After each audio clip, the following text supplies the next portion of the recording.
بسم اللہ الرحمن الرحیم۔ سورہ طٰہٰ کی آیت نمبر 64 میں فرعون نے موسیٰ اور ساحروں کے درمیان مقابلے کو یوں پیش کیا کہ گویا سچ اور جھوٹ کا فیصلہ صرف اسی دن کی ظاہری جیت سے ہو جائے گا۔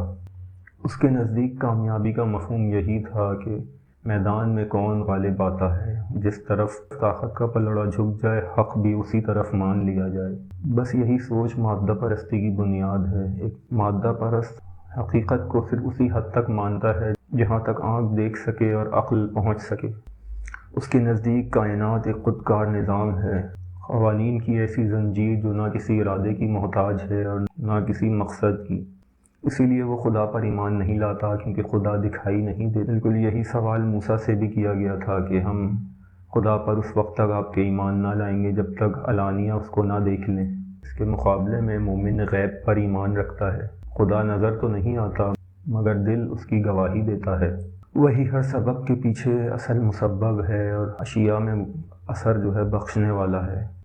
آگ کا کام جلانا ہے، مگر اذن الہی نہ ہو تو ابراہیم علیہ السلام کے لیے آگ بھی گلزار بن جاتی ہے۔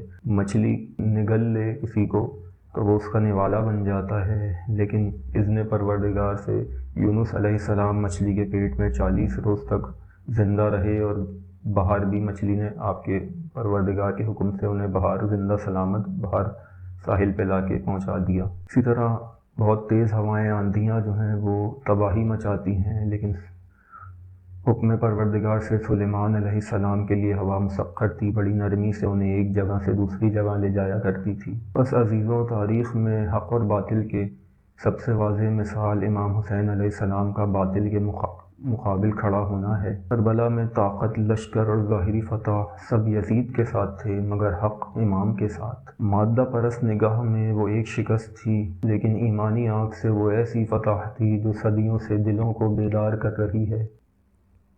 بس یہی فرق ہے مادہ پرست فتح اور ایمانی کامیابی کے درمیان۔ پہلی آنکھوں کے دھوکے پر قائم ہے، دوسری دل کے یقین پر۔